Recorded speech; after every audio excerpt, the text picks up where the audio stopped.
আসসালামু আলাইকুম। আমি মোহাম্মদ সুমন, পড়াশোনা করতেছি বরিশাল বিশ্ববিদ্যালয়ে। আশা করি তোমরা ভালো আছো। তোমাদের স্বাগতম আজকের এই ভিডিওটি ওপেন করার জন্য। আজকে আমরা আলোচনা করব এইচএসসি অর্থনীতি প্রথম পত্রের দ্বিতীয় অধ্যায়ের 4 নম্বর পর্ব নিয়ে। ইতিপূর্বে আমরা এই অধ্যায়ের পর 3টা পর্ব আলোচনা করেছি। তার ধারাবাহিকতায় আজকে 4 নম্বর পর্ব নিয়ে তোমাদের সামনে হাজির হয়েছি এবং আজকের এই পর্বে মূলত আমরা আলোচনা করব চাহিদা বিধি, চাহিদা নির্ধারকসমূহ, চাহিদার সূচি, চাহিদার রেখা। তো বেশি কথা না বলে আজকে যে আমাদের আলোচনার টপিক সেটা শুরু করি। তো দেখো, সর্বপ্রথম চাহিদা বিষয়টা আমরা আগে বুঝি। চাহিদা জিনিসটা কি, এটা দ্বারা কি বুঝাই?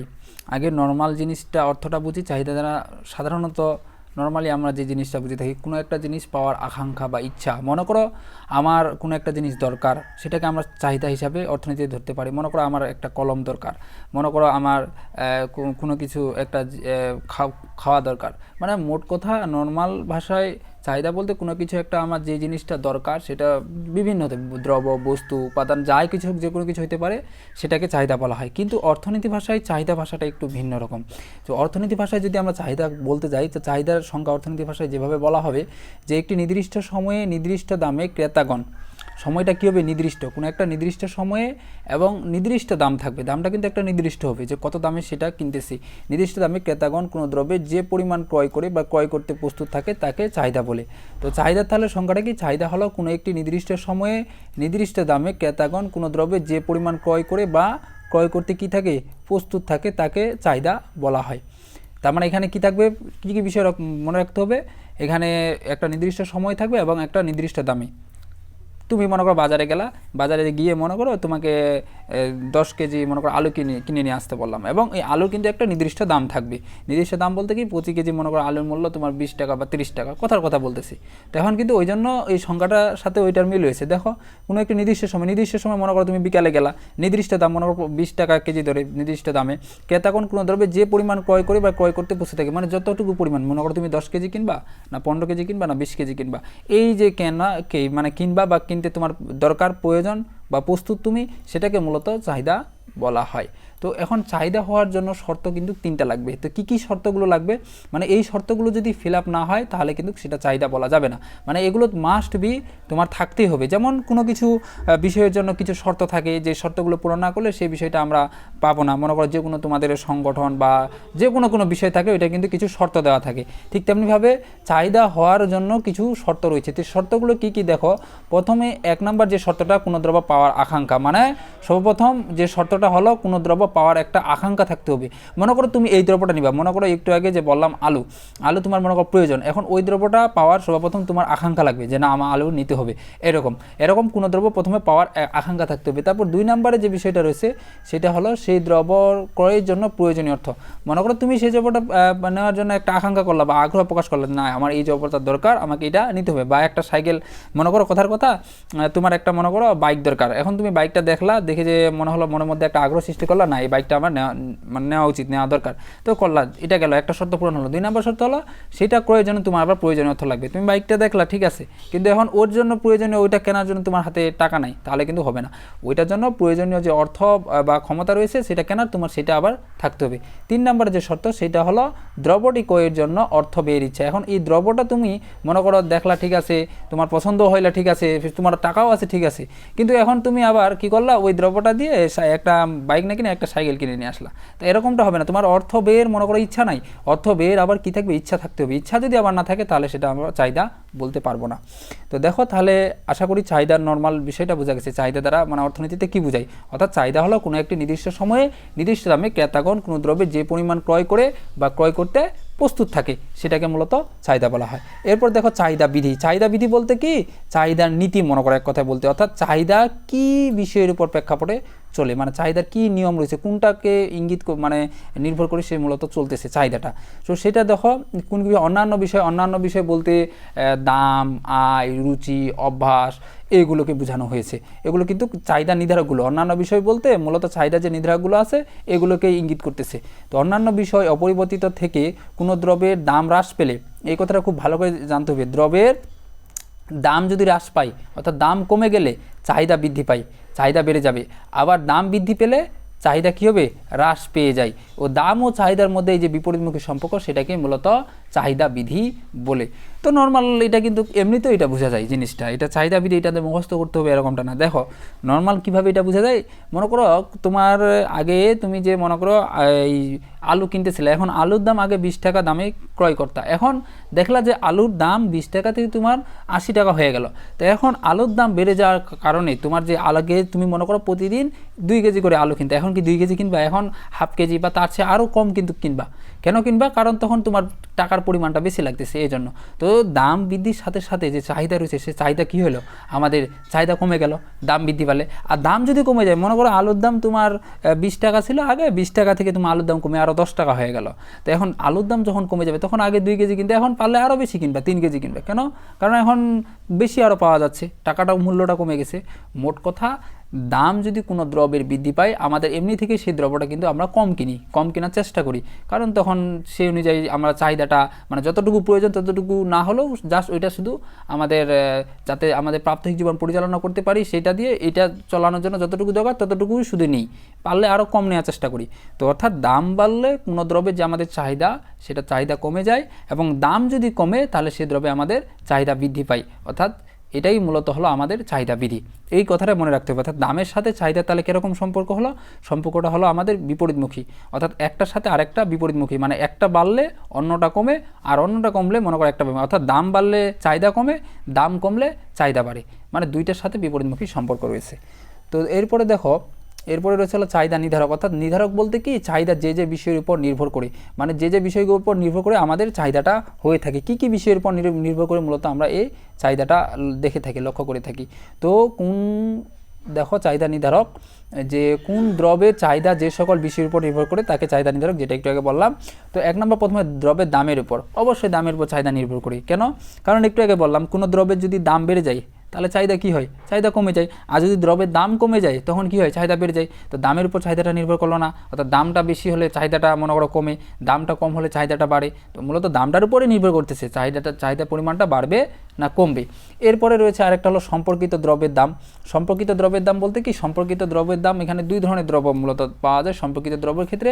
একটা হলো পরিবর্তক দ্রব্য, আর একটা হলো আমাদের পরিপূরক দ্রব্য। তো আগে পরিবর্তক দ্রব্য জিনিসটা জানতে হবে, এরপরে পরিপূরক বিষয়টা জানতে হবে, তাহলে আমরা বুঝতে পারবো সম্পর্কিত দামের উপর কিভাবে চাহিদাটা নির্ভর করতেছে।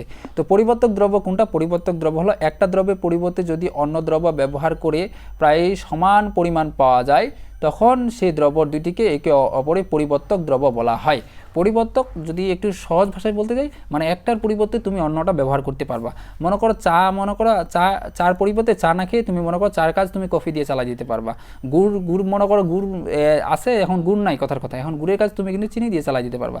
অর্থাৎ একটার পরিবর্তে যখন তুমি অন্যটা ব্যবহার করতে পারো, ওইটা না দিয়েও অন্যটা দিয়ে সে কাজটা করা যায়, তখন সেটাকে পরিবর্তক দ্রব্য বলা হয় এরকম।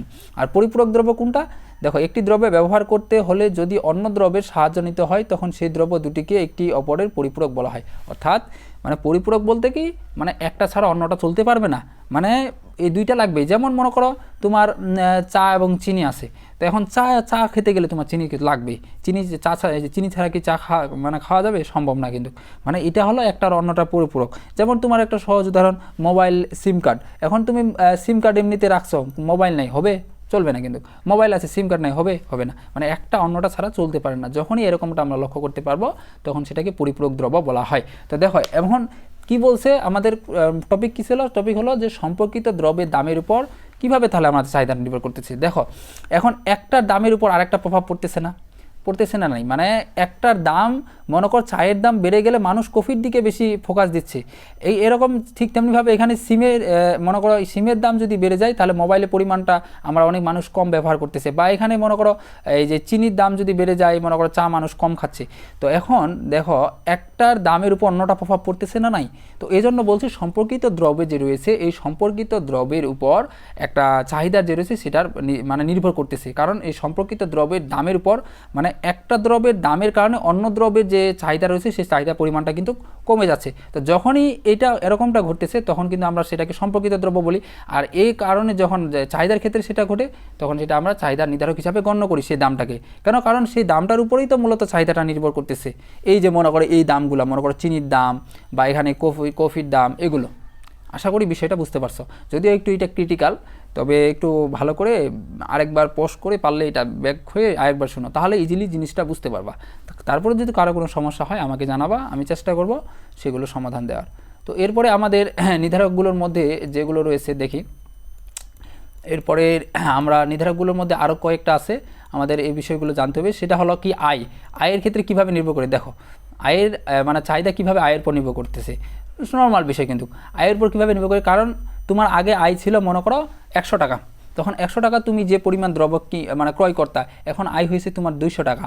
এখন কি সেই একই পরিমাণ তুমি দ্রব্য ক্রয় করবা, এখন কিন্তু আগের চেয়ে হলেও বেশি তুমি কিন্তু দ্রব্য ক্রয় করবা। তো আয়ের উপর তোমার চাহিদাটা নির্ভর করলো না, আয় বাড়লে চাহিদা বাড়তেছে। আর আয় যদি তোমার কমে যায় 100 থেকে 50 হলে, তখন তুমি কি আগের মতো দ্রব্য কিনবা, পণ্য সামগ্রী কিনবা না কিন্তু। তার মানে আয়ের উপর কিন্তু নির্ভর করতেছে চাহিদাটা, আয় বাড়লে চাহিদা বাড়তেছে, আয় কমলে চাহিদা কমে যাচ্ছে। তারপর এরপর রয়েছে হলো অভ্যাসটা কীরকম। এরপর 4 নম্বরে রয়েছে রুচিটা আগে দেখি। তো রুচিটা দেখো, একটা মানুষের রুচির উপরও চাহিদাটা নির্ভর করতেছে। কারণ যে জিনিসটা মনে করো একটা মানুষ রুচি মানে পছন্দের বিষয়, সেই বিষয়গুলোর উপর আমরা মূলত চাহিদাটা লক্ষ্য করতে পারতেছি। তা এরপর রয়েছে অভ্যাস, যে জিনিসটা অভ্যাসে আমরা পরিণত হয়েছে, মানে ওটা করাই লাগে, এটার উপর আমাদের চাহিদাটা নির্ভর করতেছে। এরপরে হলো সময়টা কিভাবে, দেখো অনেকে এটা বুঝতে পারে না সময়টা কিভাবে চাহিদার উপর নির্ভর করতেছে। তো দেখো এখন মনে করো কথার কথা, মনে করো এখন যে ফলটার সময়, মনে করো এখন হলো আম কাঁঠাল এগুলোর সময়। তো এখন এই সময়ে আমাদের এগুলোর যে রয়েছে এগুলোর কিন্তু আমাদের এখন চাহিদাটা কিন্তু খুব একটা থাকে না, কিন্তু যখন অফ সিজন, যখন এগুলো পাওয়া যায় না, তখন কিন্তু এগুলোর চাহিদা অনেক বেশি থাকে। তো এখন দেখো সময়টার উপর তাহলে চাহিদাটা নির্ভর করতেছে না, যখন মনে করো এই জিনিসটা নাই তখন এই চাহিদা বেশি থাকতেছে, আর যখন আসে তখন এই জিনিসটা চাহিদাটা কম। তো সময়ের উপর চাহিদাটা নির্ভর করলো। তো এরপরে রয়েছে বিজ্ঞানের উপর, অবশ্যই যে জিনিসটা বিজ্ঞাপন বেশি সেটা চাহিদা অবশ্যই বেশি থাকে, সেটা মানুষের কাছে বেশি পৌঁছায়, আর যেটা বিজ্ঞাপন না এটা একটু কম। তো এরপরে হলো সরকারেরও ভূমিকা থাকে অবশ্যই। তারপর হলো বাজারে ক্রেতার সংখ্যাও এটার উপর প্রভাব রাখে, চাহিদার পর, মানে ক্রেতা কতগুলো হচ্ছে, কতজন কিনতেছে এই পণ্যগুলা, মানে এটার উপর নির্ভর করতেছে। বেশি ক্রেতা হলে সেটা চায়, মনে করো অতিরিক্ত অনেকগুলো ক্রেতা হলে তার এমনিতে সেই দ্রব্যটা তাড়াতাড়ি বিক্রি হয়ে যায়, অর্থাৎ সেটা চাহিদা ভালো থাকে। আর যদি কম ক্রেতা হয় তাহলে সেখানে সেই পণ্যটা সঠিকভাবে বিক্রি হতে পারে না, তখন চাহিদাটা পরিমাণটা অনেকটা কমে যায়। মানে মূলত ক্রেতার সংখ্যার উপরেও এটা নির্ভর করতেছে।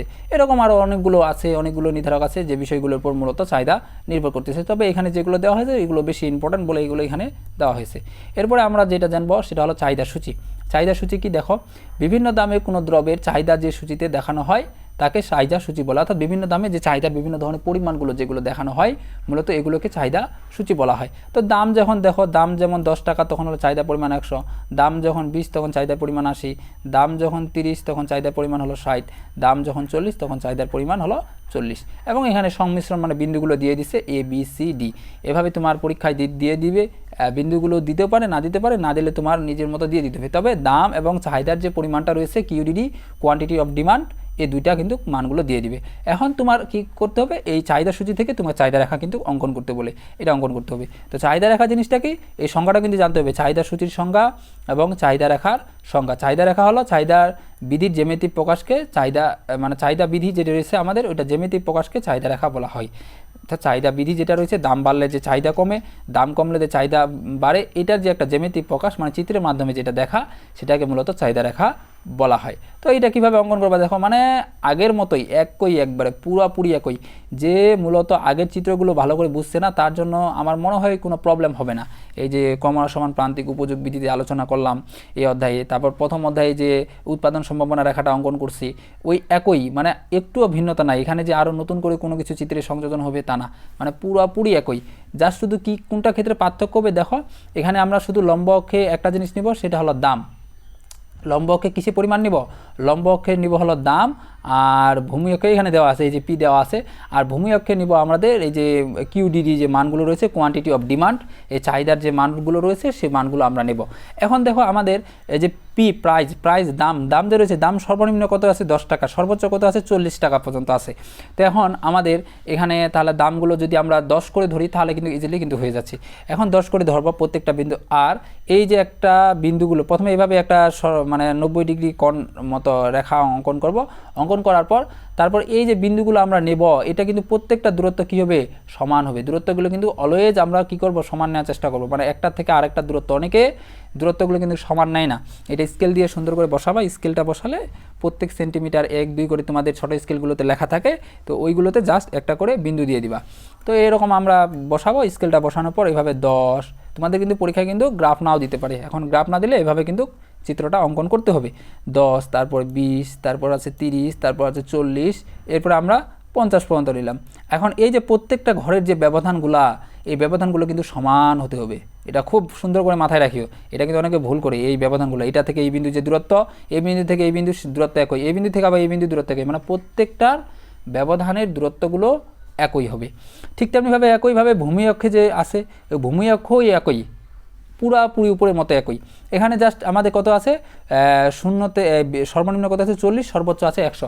তো এখানে আমরা 10 করে ব্যবধান নিতে পারি, কোনো সমস্যা হবে না।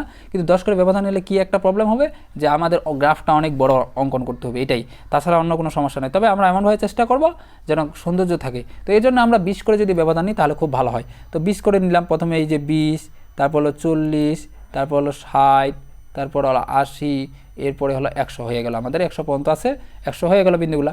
তো দেখো প্রথমে দাম ছিল 10 টাকা, প্রথম পর্যায়ে দাম ছিল 10, তখন হলো কিউডি চাহিদার পরিমাণ ছিল 100। তাহলে 10-এর সাথে এই যে দাম হলো 10, এই যে 10, এর সোজা আমরা একটা রেখা টানবো। রেখা টানছি, এর সোজা একটা রেখা, একবার সোজা কিন্তু টানতে হবে, একটা স্ট্রেট লাইন, একবারে কোনো আঁকা বাঁকা করা যাবে না, কিন্তু একবারে সোজা একটা স্ট্রেট লাইন দিতে হবে। এরপর হলো আমাদের চাহিদার পরিমাণ কত, চাহিদার পরিমাণ 100, 100 মানে এই বিন্দু সোজা আমরা নিচ থেকে টানবো, যেখানে ছেদ দেবো এখানে একটা ছোটো করে বিন্দু দিয়ে দিব। এটা একটা হলো। এরপর হলো দাম যখন 20 টাকা, দাম 20 টাকা মানে এই যে একটু উপরে একটা সোজা ওই আগের মতো একটা স্ট্রেট লাইন দেবো। তখন হলো কোয়ান্টিটি, চাহিদার পরিমাণ হলো কত, চাহিদার পরিমাণ হলো তোমার 80 থেকে একটা সোজা রেখা টানবো। তো যে জায়গায় মিলিত হবে ওই জায়গায় একটা বিন্দু। এরপর হলো দাম যখন আমরা পাবো 30 টাকা, 30, ওই 30-এর সোজা আমরা একটা স্ট্রেট লাইন টানবো, 30-এর সোজা দিলাম। তখন এই যে চাহিদা কোয়ান্টিটি অফ ডিমান্ড, যে পরিমাণটা ওইটা কত আছে 60, ওই 60 থেকে সোজা একটা রেখা। ঠিক তেমনিভাবে এরপরে আছে 40, আর 40 থেকে একটা রেখা টানবো দামের, আর চাহিদা হলো কত, চাহিদাও 40 থেকে একটা রেখা টানবো। এই যে আমরা কিন্তু বিন্দুগুলো পেয়ে গেলাম এখানে, এই বিন্দুগুলো এখন প্রত্যেকটা আমরা যোগ করে দিব। এই যে এইভাবে একটা একবার সোজা একবারে স্ট্রেট লাইন হবে, একেবারে সোজা কিন্তু হবে, কিন্তু এটা বাঁকা কিন্তু হবে না। আমি যদিও এখানে একটু বাঁকা হয়ে গেছে, কিন্তু তোমরা স্কেল দিয়ে যখন টানবা একবারে কিন্তু সোজা হবে, কোনো বাঁকা করা যাবে না, কারণ বাঁকা করলেই কিন্তু তোমার সমস্যা হবে। একবারে সোজা করবা। এইভাবে যদি তুমি অঙ্কন করতে পারো তাহলে তোমার কিন্তু 3-এর মধ্যে 3 থাকবে। আর একটা কাজ করতে হবে, তোমাকে এখন ব্যাখ্যা করতে হবে। অনেকে ব্যাখ্যাটা বলতে পারে না, বুঝতে পারে না, কীভাবে ব্যাখ্যা করবা দেখো। এখানে প্রথমে বলতে পারো যে ভূমি অক্ষে হলো উৎপাদনের পরিমাণ, চাহিদার পরিমাণ, এবং লম্ব অক্ষে হলো দামের পরিমাণ ধরা হয়েছে, এবং এই ব্যবধানটা বলতে পারো, না বললে কোনো প্রবলেম হবে না, বললে ভালো, না বললে কোনো সমস্যা নেই। তো বলবা দাম যখন প্রথমে কথা ছিল 10, তখন চাহিদার পরিমাণ 100 এবং প্রাপ্ত বিন্দু হলো এ। তারপর বলবা দাম যখন 20, তখন চাহিদার পরিমাণ হলো 80 এবং প্রাপ্ত বিন্দু হলো সি। এরপর বলবা দাম যখন 30 40 এবং চাহিদার পরিমাণ হলো 60 70 এবং প্রাপ্ত বিন্দু হলো সিডি। অতএব এ বি সি ডি বিন্দুগুলো যোগ করি, যা হলো একটি চাহিদা রেখা। শেষ। এভাবে ব্যাখ্যা করলে তোমার 3-এর মধ্যে 3 মানে দিবেই। এখানে টিচার নাম্বার কাটার কোনো অপশন নাই, মানে এভাবে যদি ব্যাখ্যা করতে পারো। আর এখানে একটা কথা, এটা খুব মাথায় খুব ভালো করে রাখতে হবে, এই কথাটা কিন্তু বারবার তোমাদের কাজে লাগবে। এই যে এই কথাটা এখানে যেটা আছে, চাহিদা রেখা বাম থেকে ডানে সব সময় নিম্নগামী হবে। চাহিদা রেখা কী হবে, বাম থেকে ডানে নিম্নগামী হবে। এই জন্য এর কিন্তু ঢাল ঋণাত্মক হবে। এখন এটা অনেকে বুঝবে না যে ঢাল কেন ঋণাত্মক, এটা আলোচনা করব, জাস্ট শুধু বললাম। এই কথাটা খুব ভালো করে মনে রাখিও যে চাহিদা রেখা অলওয়েজ একবার মুখস্থর মতো মুখস্থ এটা করে না পারলে, কারণ এটা তোমার বারবার কাজে লাগবে। যে চাহিদা রেখা বাম থেকে ডানে ঊর্ধ্বগামী হয় না নিম্নগামী হয়, না ভূমি অক্ষ সমান্তরাল হয় না লম্ব অক্ষ সমান্তরাল হয়, এরকম কিন্তু তোমার এমসিকিউতে আসে বারবার। তো তাহলে এটা জানিয়ে রাখো যে চাহিদা রেখা সবসময় বাম থেকে ডানে কী হয়, নিম্নগামী হবে।